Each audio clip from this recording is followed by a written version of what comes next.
ভগবানের এই মন ধন জীবন জৈবন ভগবানের। তাই আমরা যদি ভগবানের বিগ্রহের সামনে, কারণ বিগ্রহ ভগবান কেন? ঈশ্বর পরম কৃষ্ণ সচিদানন্দ বিগ্রহ অনাদি আদি গোবিন্দ সর্বকারণ কারণম। তাই এই বিগ্রহ হচ্ছে সাক্ষাৎ ভগবান।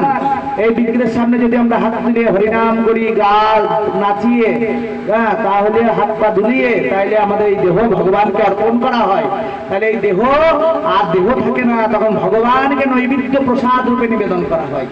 তাই আমাদের ভগবানের সামনে নৃত্য করে, মহাপ্রভু নৃত্য ড্যান্সার গড, আর জগন্নাথ হচ্ছে ইটিং গড। জগন্নাথ খেতে ভালোবাসে আর মহাপ্রভু নাচতে ভালোবাসে, বুঝলেন? তাই ভগবান চৈতন্য মহাপ্রভু হচ্ছে ড্যান্সার গড, আর জগন্নাথ হচ্ছে ইটিং গড, মানে জগন্নাথ খেতে ভালোবাসে। ভোগ টোক লাগাই যায় ততই বলরাম জগন্নাথের যখন ইন্দ্রদুম্ন রাজাকে ফর্দ করে দিচ্ছে, বলছে সকালবেলা এই খাওয়াবে, 10টার সময় এই খাওয়াবে, দুপুরবেলায় এই খাওয়াবে, 4টার সময় এই খাওয়াবে, 8টার সময় এই খাওয়াবে। আর তখন জগন্নাথ বলছে দাদা আর বললো না, ভয় খেয়ে যাবে রাজন।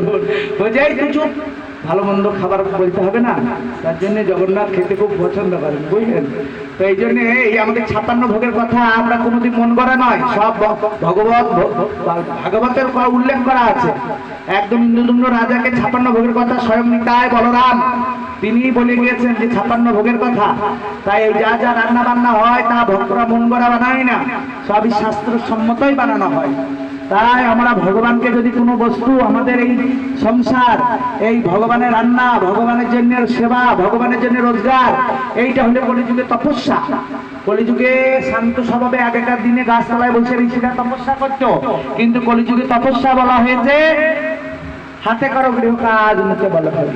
তাই কলিযুগে কি রকম করে না রান্না করবে, আমার প্রভুর সেবায় লাগবে, ঘর মুখবে, প্রভু মন্দির ধুচ্ছি, এরকম বাঞ্ছা করে। এটাই হলো কলিযুগের তপস্যা। কলিযুগে বসে বসে কলহ যুগ, খুব অস্থির মন, চঞ্চল ব্রেন, তার জন্য এক জায়গায় বসে বেশিক্ষণ থাকতে পারবে না। তার জন্য মহাপ্রভু বলেছেন যে হাতে করো গৃহ কাজ, মুখে বলো হরি।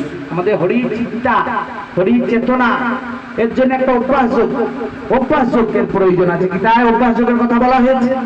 তার জন্য মহাপ্রভু ইয়া জপিয়া করিয়া নির্বন্ধ, ইহাতে সর্বসিদ্ধি হইবে সবার, আর সর্বক্ষণ বলতি বিধি নাই আর। তাই জপের পন্থা বলা হয়েছে। জপের মাধ্যমে জীবে অভ্যাস যোগ হয়।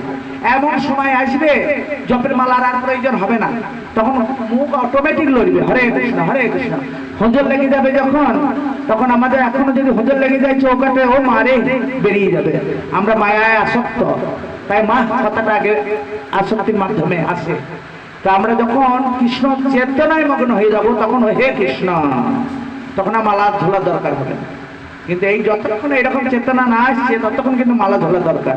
এটা মহাপ্রভু বলেছেন, ইহা যখ গিয়া করিয়া নির্বন্ধ, ইহাতে সর্বসিদ্ধি হইবে সবার, সর্বক্ষণ বলো বিধি নাই আর। তাই মহাপ্রভু এটা বিধান দিয়েছেন, জপের বিধান দিয়েছেন। তার জন্য আমাদের এই অভ্যাস যোগ, এই আত্মাকে কন্ট্রোল রাখার জন্য একটা হরিনামের মালা দিয়েছে। এটা বিধিমার্গ বলা হয়। সাধিতে সাধিতে যাবে প্রেমা অঙ্কুর হইবে তবে, সাধ্য সাধন তত্ত্ব জানিবে সে তবে। নামক বই আছে না, সাধন ভজন করতে করতেই জীবে ভাব মার্গে প্রবেশ করে। ভাব মার্গে প্রবেশ করার পরে নিত্য রাগ মার্গে প্রবেশ করে, রাগ মার্গে প্রবেশ করার পরে শুদ্ধ প্রেমা ভক্তিতে প্রবেশ করে। এইভাবে আস্তে আস্তে পেয়ে যাচ্ছে ভক্তি। তো সেই ভক্তি যখন শুদ্ধ প্রেম ভক্তি কারো লাভ হবে, তখন আর তাকে সেবা করতে হবে না, তখন ভগবান তার সেবা করবে।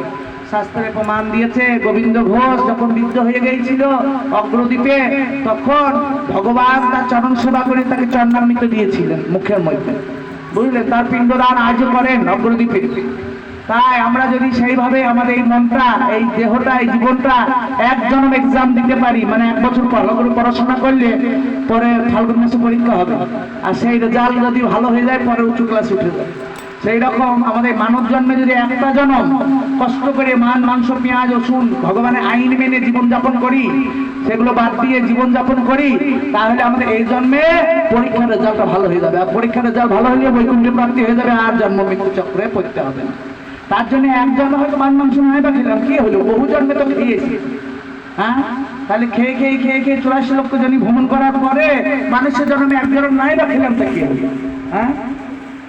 মান মাংস খেয়ে কি বল বানাইতে হবে? তো ওই গরু মোষ এরা মান মাংস খায়, কিন্তু এরা যে ধান টেনে নিয়ে যায়, মানুষ এত বোঝা চাপিয়ে দিলে নিয়ে যেতে পারবে মান মাংস খেয়ে? হাতি তো গাছের পাতা খায়, বাঘ দেখলে দৌড়ে পাবে, বুঝলেন?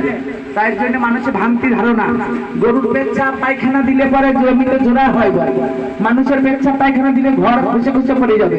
হ্যাঁ, দালান বাড়ির কোন যদি দিন পেচ্ছাপ করে অটোমেটিক মনে ধরে খসে যাবে, কারণ বিষ পান করে মানুষ, আখাদ্য কুখাদ্য খেয়ে শরীরে বিষময় হয়ে গেছে।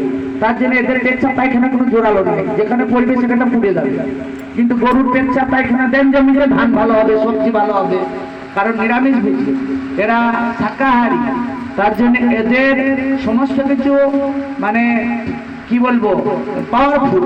আর মানুষের সব লোক পাওয়ার, দেখুন যত খাচ্ছেন এই মান মাংস যারা খাবে তাদের শাস্ত্রে উল্লেখ করা হয়েছে, মাংসের কথা সন্ধি বিচ্ছেদ করলে আমিষে, তো সেই আমিষের কথার অর্থ হলো আমি যাকে আজ খাবো সে আমায় কাল খাবে, যেমন কর্ম তার তেমন ফল। তাহলে এই মাছেরও ভগবান, মাংস এই ছাগলেরও ভগবান, মুরগিরও ভগবান, মানুষেরও ভগবান, সবাই জগৎপতি তিনি, জগতের পিতা তিনি। যখন মুরগি হাঁস কাটবেন তখন সে ভয়ে ভগবানকে ডাকবে, ঠাকুর আমাকে বাঁচাও। তখন তার আত্মনাদটা কোথায় যাবে? আমরা যখন বিপদে পড়ি বলি না ঠাকুর বাঁচাও, তাহলে আমাদের করুণার তো ভগবান শোনে। তখন এই করুণাটা যখন ঘুরে ব্যাক করে আমার মধ্যে আসবে, তখন আমার দুর্গতি কি হবে? আমরা যখন হাঁসটাকে কাটবো, মুরগি কাটবো, ছাগল কাটবো, সে তো ঈশ্বরের কাছে আর্তনাদ করবে, করার পরে সেই আর্তনাদ যখন 10 গুণ হয়ে আমাদের উপরে ব্যাক করবে, তখন আমাদের দুর্দশা হবে। আমরা এই জন্যে সংসারে শান্তি পাই না, সুখ পাই না, কারণ আমরা জীব হিংসা করি। সেই জীবের অভিশাপ আমাদের প্রত্যেকটা সংসারের প্রতি প্রবর্তন করে। এর জন্য আমরা অধিকাংশ মানুষ দুঃখে জড়াজিত, কারণ আমরা আনন্দ পাই না। কিন্তু সকলেই আনন্দ পেতে চায়, আনন্দের উৎসটা জানে না যে কোথা থেকে আনন্দ পাওয়া যায়। আমরা মনে করছি বোধহয় কুটুমজন এসেছে, একটা ভালো খাসি কেটে ভোজ ভাত করলেই আনন্দ লাভ করা যায়। আচ্ছা, আমরা বাদ ধরে যখন ছেলে মেয়ের বিয়ে দিয়ে দিকে শুভ বিবাহ, তাহলে আমরা ধান দুব্বা দিয়ে আশীর্বাদ করি, তাহলে ধানের স্বরূপ হচ্ছে লক্ষ্মী লাভ করো, আর দুর্বার স্বরূপ হচ্ছে দীর্ঘজীবী হও। দুর্বার বলতে যেমন দুর্বার মৃত্যু নাই, হ্যাঁ সেই রকম। কিন্তু আমি তো একটা কি করছি, বিয়ের বাড়িতে খাসি কেটে ভোজ করছি, মাছ মেরে অনুষ্ঠান করছি, তার মুখে সন্তান চিবিয়ে রক্ত মুখে আবার সেই হাতে আশীর্বাদ করছি, আমার আশীর্বাদ কাজ হবে? হ্যাঁ, মরমর করে খাসির মাথা মাছের মাথা খাচ্ছি, ছেলে মেয়েকে আশীর্বাদ করছি, তোমার কল্যাণ হবে। আমি নিজেই তো অপর সন্তানকে মর্মর করে রক্ত মুখে নিজের সন্তানকে আশীর্বাদ করতে যাচ্ছি নাম দুব্বা দিয়ে। ওটা অশুভ বিবাহ লিখতে হবে, শুভ বিবাহ হয়। যেখানে জীব হত্যা হয় সেটা অশুভ বিবাহ, শুভ বিবাহ লেখাটা উচিত না, বুঝলেন? তাই শাস্ত্রে বিধান দেওয়া হয়েছে চৈতন্য ভাগবতে যে পিতৃমাতৃ কাজে মান মাংস দিয়ে শ্রাদ্ধ ক্রিয়ন, দেওয়ার দ্বারা সন্তান উৎপাদন, আর কলিযুগে বেদ পাঠ, আর সন্ন্যাস গ্রহণ, এই 4টি নিষেধ। কলিযুগের সন্ন্যাসের কথা বলা হয়েছে, কায় মন বাক্যের দ্বারা যারা ভগবানের সেবা করবে তারা গৃহস্থ হলেও সন্ন্যাস, কায় মন আর বাক্যের দ্বারা। এখন সন্ন্যাস, আদর্শ সন্ন্যাস, মেধি সন্ন্যাস, গৃহস্থ সন্ন্যাসী আর ত্যাগী সন্ন্যাসী। ত্যাগী সন্ন্যাসী কি জন্য প্রয়োজন? কলিযুগে মন মন্দির রক্ষা করা। কারণ বলে যদি সংসারে মানুষরা ঢুকে যায় মন মন্দিরে, তাহলে সব গুটিয়ে সন্তানদের ভবিষ্যৎ করতে লাগবে, মন মন্দির শেষ হয়ে যাবে। এর জন্য ত্যাগী সন্ন্যাসী প্রয়োজন জীবের কল্যাণের জন্য। মহাপ্রভু এরকম বাঞ্ছা করেছিলেন, সচিমা বললেন সন্ন্যাসী না হবে নিমায়, বৈরাগী না হবে, ঘরে বসে নিমায় আমার কি সুনাম করিবে। তখন মহাপ্রভু তার মাকে বলেছিল, মা আচ্ছা আমি এক মায়ের চোখে জল মোচাইতে গিয়ে জগৎ মাকে কাঁদাইতে পারি? তুমি বলো, উত্তর দাও। তখন বললো, না বাবা, জগতের কল্যাণ করো, আমি তোমাকে ছেড়ে দিলাম। তার জন্য ওম জগত মঙ্গল ভবামি, যারা স্ত্রী পুত্র পরিবার সংসার বিসর্জন দিয়ে যারা কেবল ভগবানের সেবায় নিজেকে যুক্ত করে উৎসর্গ করেছেন, তারা তাদের আনুগত্যে থেকে গৃহস্থ মানুষ হরিভজন করবে। এটাই হলো শাস্ত্রের পন্থা, তাদের আনুগত্যে থেকে, ব্রহ্মচারীর আনুগত্যে থেকে। যাই হোক, এখন যজ্ঞ করতে হবে, প্রভুরা এসেছে, হরিনাম করবে, মুড়ি প্রসাদ পাবে।